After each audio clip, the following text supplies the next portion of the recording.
The stagecoach lurched to a halt outside the small depot in Skidoo, California, throwing up a cloud of dust that settled on everything like a shroud. And when the door swung open, Jackson Irving expected a proper lady in traveling clothes, not the thin woman in filthy rags who stepped down with her head held high despite everything. He had been waiting for 3 hours in the scorching September heat of 1877, his finest suit jacket draped over his arm, a bouquet of wildflowers wilting in his other hand. The photograph she had sent months ago showed a clean-faced woman with kind eyes, but the woman before him now looked like she had crawled through hell to get here. Her dress, if it could even be called that, was more holes than fabric, patched together with mismatched pieces of burlap and what looked like old flour sacks. Her shoes were tied together with twine, and her hair hung in matted tangles around a face smudged with dirt and exhaustion. But those eyes were the same, green as spring grass, even if they were currently filled with a mixture of defiance and shame. "Miss Grace Donovan?" Jackson asked, stepping forward and removing his hat despite the stares from the townspeople gathered around the depot. She lifted her chin. "Mr. Irving, I presume." Her voice was cultured, educated, completely at odds with her appearance.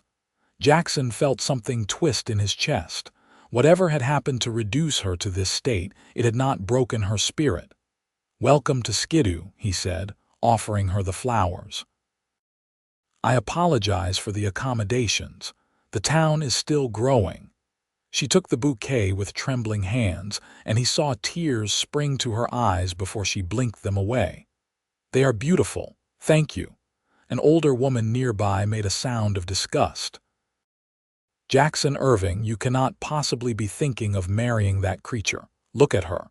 She looks like she has been living with coyotes." Jackson turned slowly, his jaw tight. "Mrs. Henderson, I suggest you mind your own business. Miss Donovan has traveled 2,000 miles to be here." "I doubt the journey was easy." "Easy," Grace laughed, but there was no humor in it. "No, Mr. Irving, it was not easy. The wagon train I was traveling with was attacked by bandits 3 weeks ago. They killed the driver, took everything of value, including my trunk with all my possessions, and left us stranded. I walked the last 40 miles to reach the next town, where I used the last of my money for this stagecoach ticket. So no, Mrs. Henderson, it was not easy." The silence that followed was deafening. Jackson felt rage building in his chest, not at Grace, but at the world that had put her through such an ordeal and then dared to judge her for it. "Come," he said, offering her his arm. "My buckboard is just over there. We will get you home, get you cleaned up, and get you properly dressed. Then we can discuss what happens next." She hesitated for just a moment, searching his face for something. Whatever she found must have satisfied her because she took his arm, her touch light as a bird. The ride to his ranch took 20 minutes, and during that time, Grace sat ramrod straight despite her obvious exhaustion. Jackson tried to make conversation, pointing out various landmarks and telling her about the town, but he could see she was barely holding herself together. His ranch sprawled across 5,000 acres of California wilderness, with cattle grazing in the distance, and a sprawling 2-story house that looked out of place in the rugged landscape. He had built it 3 years ago when his gold mining ventures had finally paid off, transforming him from a struggling prospector to one of the wealthiest men in Inyo County. When they pulled up to the house, Grace's eyes widened. "This is where you live." "This is where we will live, if you still want to marry me after you have had a chance to rest and think things over," Jackson said. "I know this is not how you imagined things would go." "Nothing in my life has gone how I imagined," Grace said quietly, "but this is more than I hoped for." He helped her down from the buckboard and led her inside, where his housekeeper, Mrs. Chen, was waiting. The older Chinese woman took one look at Grace and immediately started issuing orders in a mixture of English and Cantonese. Bath, immediately. I will burn those rags. Mr. Jackson, you go away now. This is woman's work. Jackson was more than happy to comply. He retreated to his study with a glass of whiskey and tried to process what had happened. The woman he had been corresponding with for 6 months, whose letters had been full of intelligence and wit and a desperate hope for a new life, had arrived looking like she had escaped from a battlefield.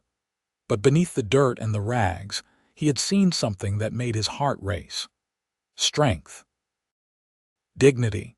Beauty that went deeper than skin. He had started this arrangement out of practicality. At 32, he was tired of being alone. He wanted a wife, children, someone to share his success with. The mail-order bride system had seemed like a logical solution. But now, having met Grace in person, he felt something shifting inside him that had nothing to do with logic. It was 3 hours before Mrs. Chen came to find him. She is ready now. I put her in the blue guest room. Mr. Jackson, that girl has been through terrible things. Be gentle with her. Jackson found Grace sitting in the chair by the window, wearing one of Mrs. Chen's spare dresses that was too short and too wide but infinitely better than what she had arrived in. Her hair was clean and braided down her back, and her face was scrubbed pink. She looked young and vulnerable and absolutely beautiful. "How old are you?" he asked suddenly, realizing he did not actually know. 23, she said. "My letters mentioned it. I will be 24 in December." "I apologize. I remember now. I am 32. Does that bother you?" "No." She studied him carefully. "You are not what I expected either." "Oh, your letters were kind but reserved. I thought you would be stiff, formal. But you defended me to that horrible woman and you brought me here without judgment. That means more than you know." Jackson pulled up another chair and sat across from her. "Grace, I want you to understand something. I asked you to come here to be my wife, and that offer still stands. But I will not hold you to it if you have changed your mind. You have been through an ordeal. You can stay here as long as you need, no strings attached. I will give you money to go anywhere you want if that is your choice." She was quiet for a long moment, her fingers twisting in the borrowed fabric of her dress. "Where would I go? I have no family left. My father died 2 years ago and my mother passed when I was a child. I was working as a teacher in Ohio, barely making enough to survive. When the school closed, I had no prospects, no money, nothing. Your advertisement seemed like a miracle. A new life, a fresh start. I do not want to go back to having nothing." "Then stay," Jackson said. "We will take this slow, get to know each other properly. And if you decide you want to marry me, we will. If not, I will help you find work in town or passage to San Francisco or whatever you need. You would do that." "Even though you paid for my passage here, money is just money," Jackson said. "I have plenty of it. What I do not have is the right to force you into anything." Tears spilled down her cheeks and she wiped at them angrily. "I am sorry. I have been trying not to cry since the attack. I thought if I started, I might never stop." "Then cry," Jackson said gently. "You are safe here." And she did. Great heaving sobs that seemed to come from the depths of her soul. Jackson hesitated for only a moment before kneeling beside her chair and pulling her into his arms. She clung to him like a drowning woman and he held her until the storm passed. The next morning, Jackson took Grace into town. He had sent word ahead, and the dressmaker, Miss Lucinda Peters, was waiting with her assistant when they arrived. "Mr. Irving," Miss Peters said, eyeing Grace with professional interest. "Mrs. Chen told me the situation. I have pulled several ready-made dresses that should fit with minor alterations, and we can begin work on a proper wardrobe immediately." What followed was 3 hours of measuring, pinning, and draping fabric. Jackson sat in the corner, making suggestions when asked, but mostly just watching Grace transform before his eyes. She tried on day dresses and evening gowns, practical work dresses and fine silk for special occasions. With each new outfit, she stood a little straighter, her confidence returning. "This is too much," she protested when Jackson ordered a dozen dresses plus all the accompanying undergarments, shoes, and accessories. "It is not enough," Jackson countered. "You arrived with nothing through no fault of your own. Consider this my wedding gift to you. We are not married yet." "Yet," he agreed, and was rewarded with a small smile. They left the dressmaker's shop with 3 dresses that fit well enough for immediate use and promises that the rest would be delivered within 2 weeks. Their next stop was the general store, where Jackson bought Grace everything she might need: hairbrushes, soap, lotions, ribbons, a proper traveling bag, books, writing supplies, and a dozen other small luxuries. By the time they returned to the ranch, the buckboard was full of packages, and Grace looked overwhelmed. "I do not know how to thank you," she said as Mrs. Chen helped carry everything inside. "You do not need to thank me," Jackson said. "You agreed to come 2,000 miles to marry a man you had never met. The least I can do is make sure you are properly clothed and cared for." Over the next few weeks, they settled into a routine. Grace had her own room, and Jackson made it clear she could stay there as long as she wanted. They ate breakfast together, and then Jackson would go about his business running the ranch, while Grace helped Mrs. Chen with household tasks or read in the library. Evenings were spent on the porch, talking as the sun set over the mountains. Jackson learned that Grace had been teaching since she was 18, that she loved poetry and mathematics equally, that she could play piano but had not touched one in years. She learned that he had come west at 20, chasing dreams of gold, that he had nearly died 3 times before striking it rich, that he wanted at least 4 children and a house full of laughter. "Why did you never marry before?" Grace asked one evening about a month after her arrival. She was wearing a green dress that matched her eyes, her hair loose around her shoulders, and Jackson had to remind himself to breathe. "I was too busy trying to survive," he said. "Then I was too busy building this place. And by the time I looked around and realized I wanted someone to share it with, I was too set in my ways to court properly. The women in town either wanted me for my money or were already married. The mail order system seemed practical." "Practical," Grace repeated with a smile. "You are a romantic, Mr. Irving." "Jackson," he corrected. "Please, and maybe I am more romantic than I thought. I find myself writing poetry in my head these days, and I have never written a poem in my life." "Tell me one." He felt his face heat. "They are terrible." "I do not care, tell me." So he did, stumbling over words about green eyes and courage and beauty born of strength rather than circumstance. When he finished, Grace was staring at him with an expression he could not quite read. "That was not terrible," she said softly. "That was lovely. Grace, I need to know.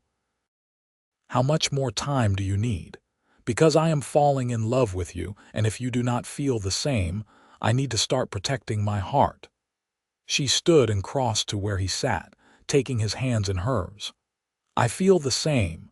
I have felt it since that first day when you defended me to Mrs. Henderson. But I was afraid it was just gratitude. And now I know it is more. I love you, Jackson Irving. I want to marry you." He kissed her then, there on the porch with the stars coming out overhead. It was gentle and sweet and full of promise. They were married a week later in the small church in Skidoo, with half the town in attendance. Grace wore a white silk gown that Jackson had commissioned from San Francisco, complete with lace and pearls, and a veil that fell to her waist. She looked like a queen, and Jackson could barely speak his vows through the emotion clogging his throat. Mrs. Henderson was not invited. The wedding night was everything they had both hoped for, tender and passionate, and full of whispered promises. Jackson was patient and gentle, and Grace was brave and trusting, and by morning they were truly husband and wife in every sense. The months that followed were the happiest of either of their lives. Grace threw herself into managing the household, and soon had things running with even more efficiency than before. She started a small school in town for the children of miners and ranch hands, teaching 3 days a week and refusing to accept payment. "Knowledge should be free," she insisted when Jackson argued. "We have more than enough money." Jackson could not argue with that. His mining operations continued to produce gold and his cattle ranch was thriving. He bought more land, hired more hands, and built a new barn that was the envy of the county. But the greatest joy came the following spring when Grace announced she was pregnant. Jackson was so excited he picked her up and spun her around, only setting her down when she laughingly reminded him that she needed to not be dizzy for the sake of the baby. "A baby," he kept saying. "We are having a baby." "That is generally what happens," Grace teased, but her eyes were shining. The pregnancy was not easy. Grace suffered from terrible sickness in the early months, and Jackson hovered over her like a worried hen, much to her amusement.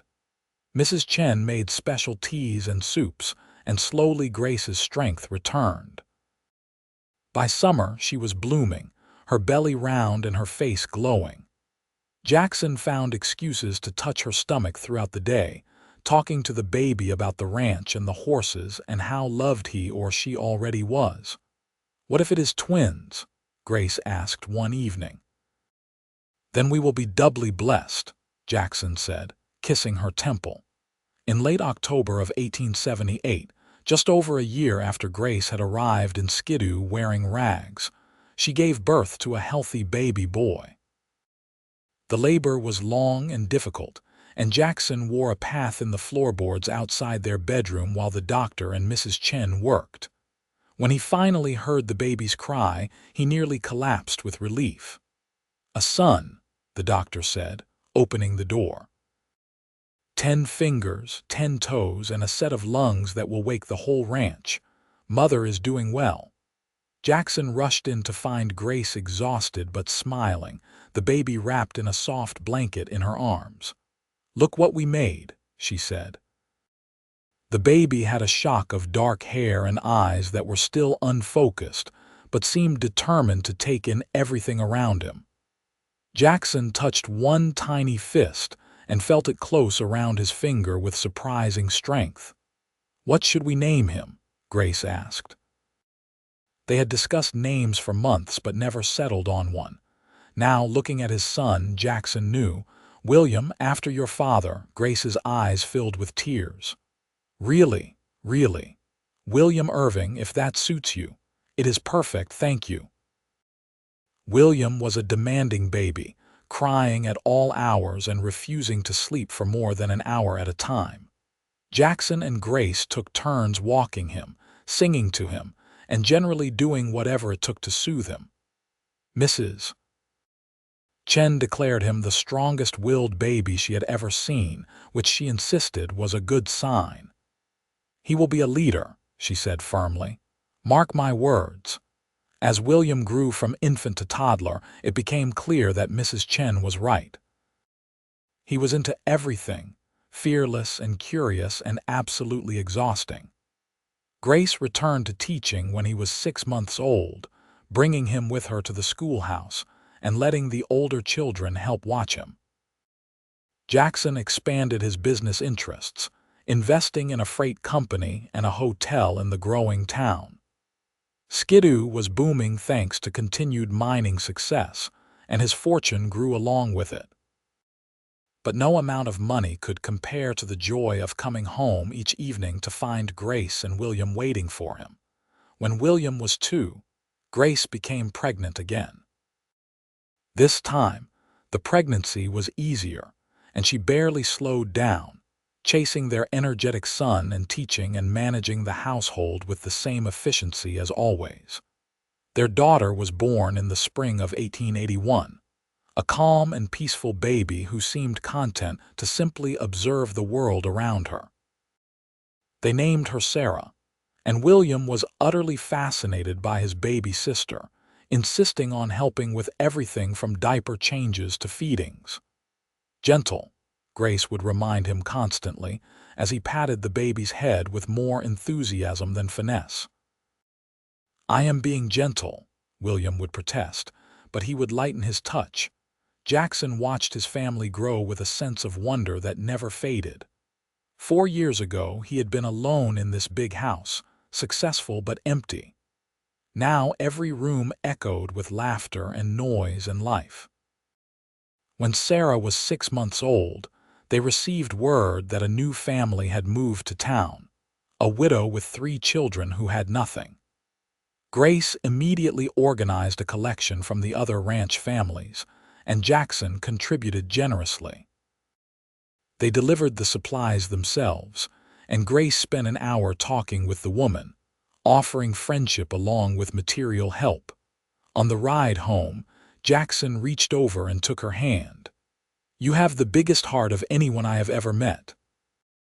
"You are the one who gave half our pantry to a stranger," Grace pointed out. "Because you asked me to, and because you are right. We have been given so much. Sharing it is the least we can do."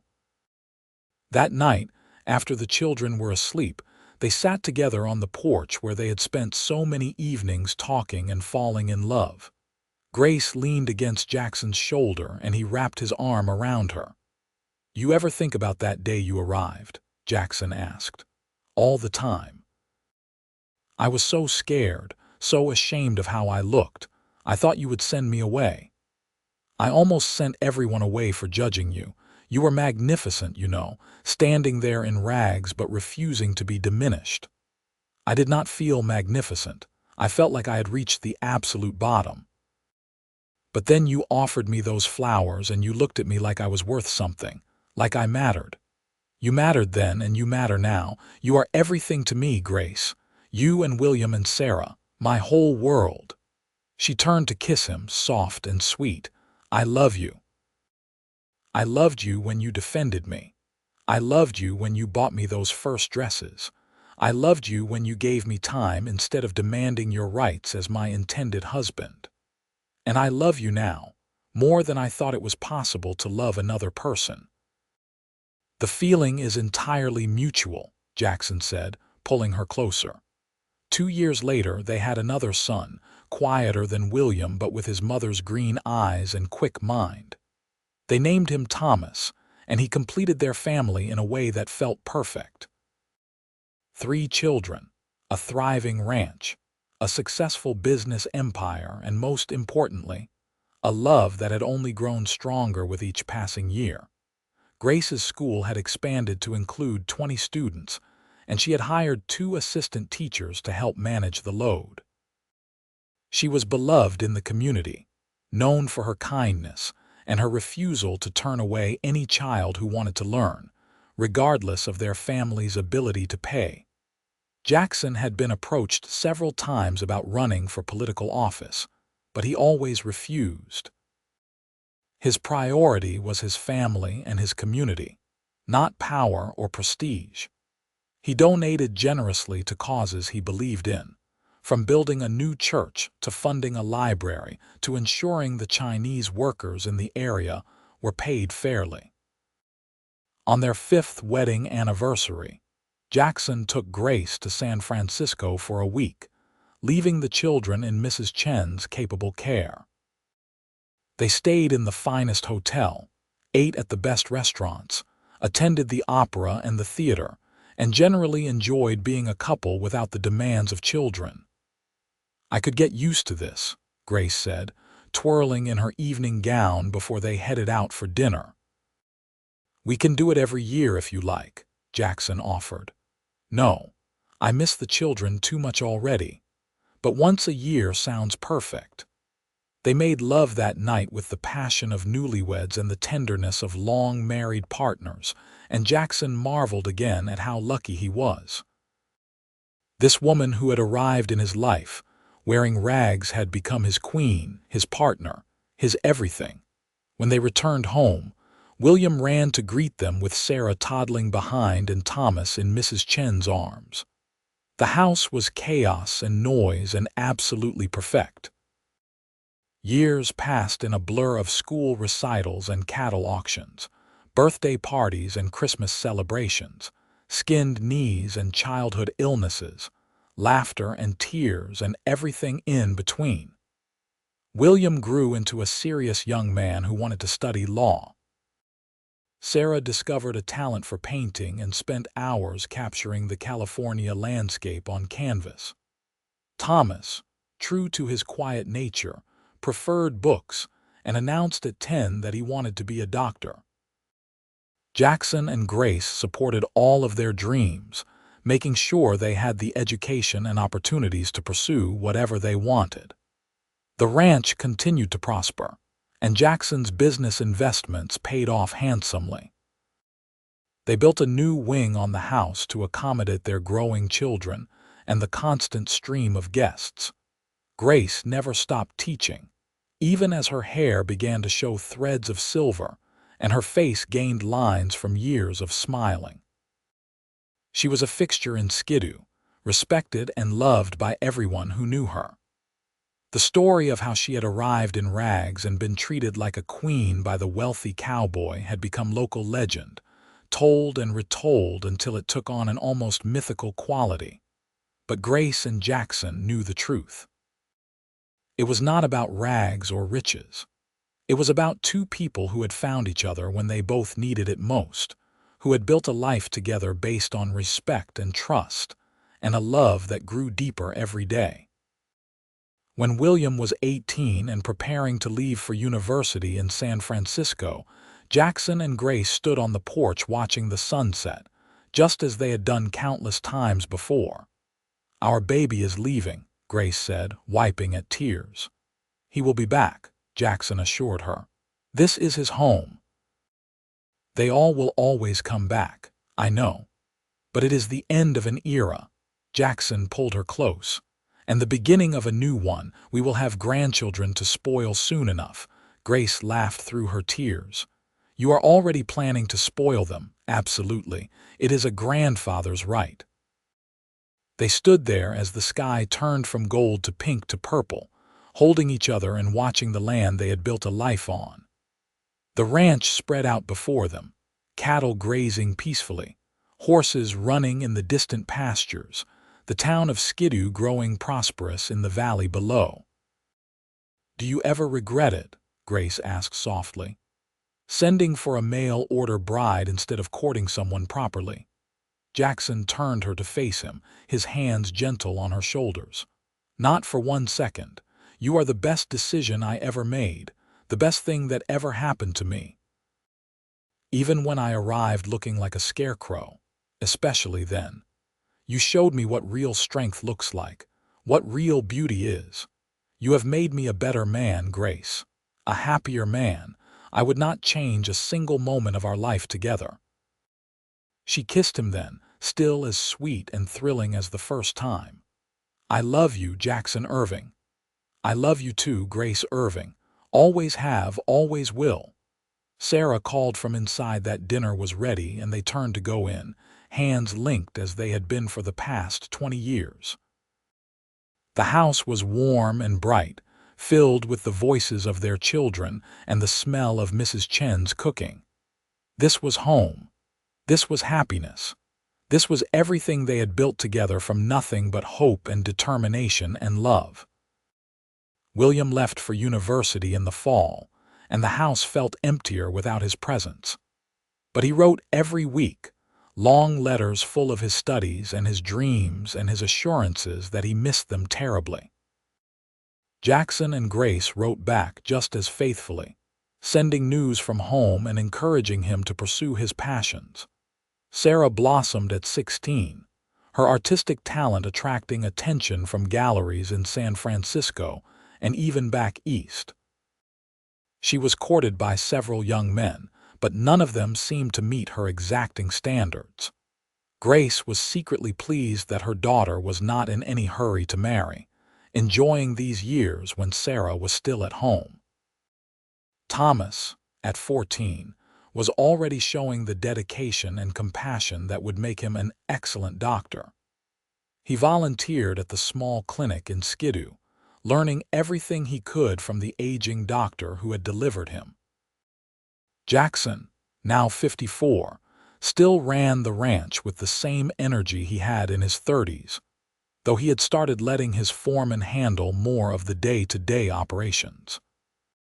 He wanted to spend more time with Grace, to enjoy the fruits of their labor while they were still young enough to appreciate it.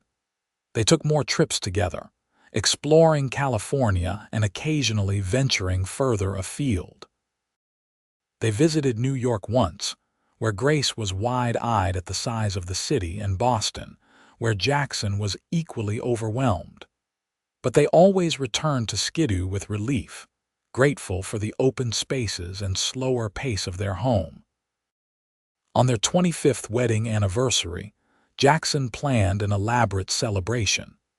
He invited everyone who had been part of their lives over the years, from Mrs. Chen to the workers on the ranch to the families Grace had taught. The party spilled out across the lawn, with tables laden with food and a small orchestra brought in from Sacramento. William came home from university for the occasion, bringing with him a young woman he had been courting. Sarah had created a special painting of the ranch house at sunset, which she presented to her parents with tears in her eyes.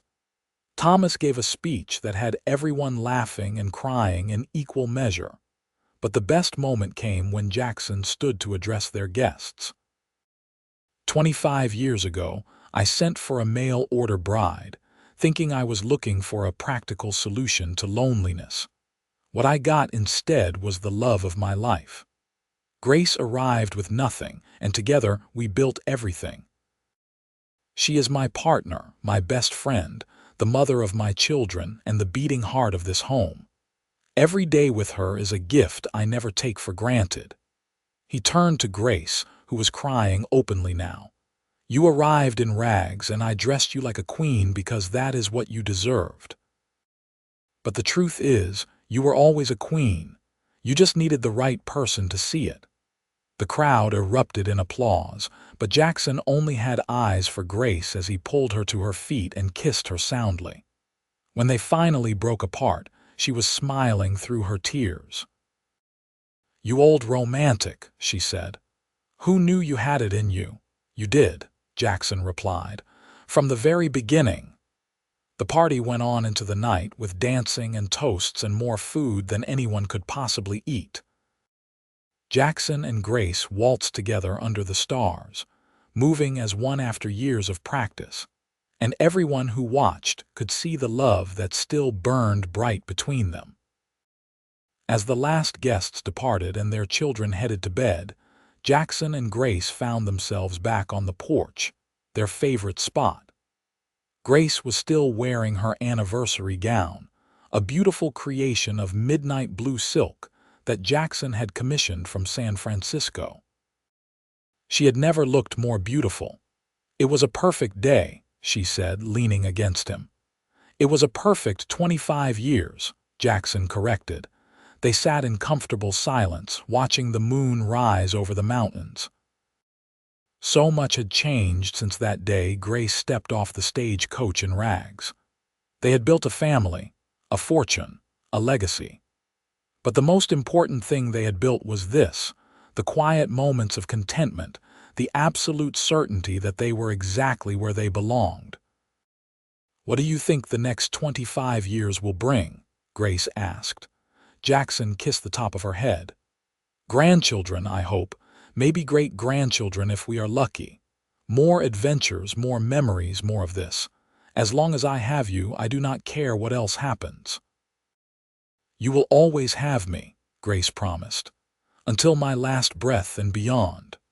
And I will always take care of you, Jackson replied. That is a promise I made when you arrived in rags, and it is a promise I will keep until the day I die. "You are my queen, Grace Irving, and you always will be." She turned to kiss him, and for a moment they were young again, falling in love on this very porch, discovering each other and building dreams. The years had been kind to them, filling their lives with joy and purpose, and more love than either had thought possible. Inside, the house was quiet, their children asleep under the roof Jackson had built and Grace had made into a home. Outside, the ranch stretched into the darkness, a testament to hard work and good fortune. And here, on this porch, two people who had found each other through letters and hope, and a desperate need for something more sat together, perfectly content. William returned to university after the anniversary celebration, but he came home more frequently now, bringing his young lady with him. Her name was Catherine, and she was studying to be a teacher like Grace. The two women bonded immediately over their shared passion for education, and Jackson could see his son was serious about this girl. Sure enough, a year later, William asked for Jackson's blessing to propose. Jackson gave it gladly, welcoming Catherine into the family with open arms. They were married in the same church where Jackson and Grace had wed, and the celebration was just as joyous. Grace cried through the entire ceremony, and Jackson held her hand, remembering their own wedding day. "We are getting old," she whispered. "We are getting blessed," Jackson corrected. "That is very different." William and Catherine settled in San Francisco, where William practiced law and Catherine taught at a girls' school. They visited often, and within 2 years they made Jackson and Grace grandparents with the birth of a baby girl they named Grace after her grandmother. Grace held her tiny namesake and wept. "I never imagined I would have this. A husband who loves me, children who have grown into wonderful adults, and now a grandchild. It is more than I ever dreamed." "You deserve all of it and more," Jackson said, watching his wife coo at the baby. He was 60 now, his hair completely silver, but he still felt young when he looked at Grace. Sarah married at 21 to a fellow artist she met at a gallery showing in San Francisco. His name was Michael, and he was as passionate about art as she was. They moved to Sacramento, where they opened a gallery together and created beautiful works that were sought after throughout California. Thomas finished medical school at 23 and returned to Skidoo to take over the practice from the retiring doctor. He married a nurse named Elizabeth, and they settled into a small house in town, dedicated to caring for the community. Jackson and Grace's house, once so full of children, was quiet again except for Mrs. Chen's bustling and the occasional visits from their growing family. But it was a good quiet, peaceful rather than lonely. They spent their days working on the ranch, though Jackson had officially turned over management to his foreman. Grace still taught a few days a week, refusing to fully retire despite Jackson's urging. "I will teach until I cannot stand anymore," she insisted. "Those children need me." Jackson could not argue with that. He had learned long ago that when Grace set her mind to something, there was no changing it. It was one of the things he loved most about her. Their grandchildren multiplied over the years. William and Catherine had 3 more children. Sarah and Michael had 2. Thomas and Elizabeth had 4, keeping the family tradition alive. Jackson and Grace attended every birth, every birthday, every important milestone, traveling to San Francisco and Sacramento, and simply walking into town as needed. On their 40th wedding anniversary, their children organized a massive celebration at the ranch. All 12 grandchildren were there, ranging in age from infant to 15, running wild across the property just as their parents had done. Jackson watched them with satisfaction, knowing the legacy he and Grace had built would continue. Grace was 67 now, her hair completely white, her face lined but still beautiful. She moved a bit slower than she used to, and her hands sometimes ached from arthritis, but her spirit was as strong as ever. She still taught 3 days a week, still managed the household with efficiency, still looked at Jackson like he hung the moon. 40 years, she said as they danced together at the party. Can you believe it? Best 40 years of my life, Jackson replied. He was 72 now, his body showing the wear of decades of hard work, but he still felt 20 when he held Grace in his arms. That night, after everyone had gone to bed, they sat on the porch again. It had become their tradition, ending every important day in this spot where they had fallen in love. You remember when I arrived? Grace asked. I was wearing rags, filthy and exhausted and so ashamed. I remember thinking you were the bravest person I had ever met, Jackson said. Standing there with your head high despite everything. I fell in love with you in that moment, though I did not realize it yet. You dressed me like a queen, Grace said softly. You gave me back my dignity before you ever asked for anything in return. That was when I knew you were different from every other man I had ever met. You were a queen from the start. I just provided the wardrobe. Grace laughed, the sound as sweet to Jackson now as it had been 40 years ago. You provided so much more than that. You gave me a home, a family, a purpose. You gave me love. Real, true love that has only grown stronger over the years. The feeling is mutual, Jackson said. You took this lonely cowboy and made him into a husband, a father, a grandfather. You filled this house with laughter and love. You made me believe in happy endings. They sat in silence for a while, watching the stars come out overhead. The ranch was quiet, the cattle settled for the night, the horses dozing in their stalls. Inside, their grandchildren slept, secure in the knowledge that they were loved and safe. What do you think happens next? Grace asked. More of this, Jackson said. More grandchildren, maybe great-grandchildren if we are very lucky. More sunsets on this porch. More days waking up next to you and thanking God for the gift of another morning together. That sounds perfect, Grace said. They were quiet for a moment, and then Jackson spoke again. Grace, I need you to know something. When I am gone, which will probably be before you since men do not live as long, I want you to know that you made every single day of my life worth living. You are the best thing that ever happened to me. Stop that kind of talk, Grace said fiercely. You are going to live forever. I am going to try for you, but if I cannot, I want you to promise me you will be happy. Keep teaching, keep loving our family, keep being the amazing woman you have always been. I promise, Grace said through tears, but only if you promise the same. If I go first, you will not lock yourself away in grief. You will keep living. I promise, Jackson said. They sealed it with a kiss, sweet and tender and full of 40 years of love.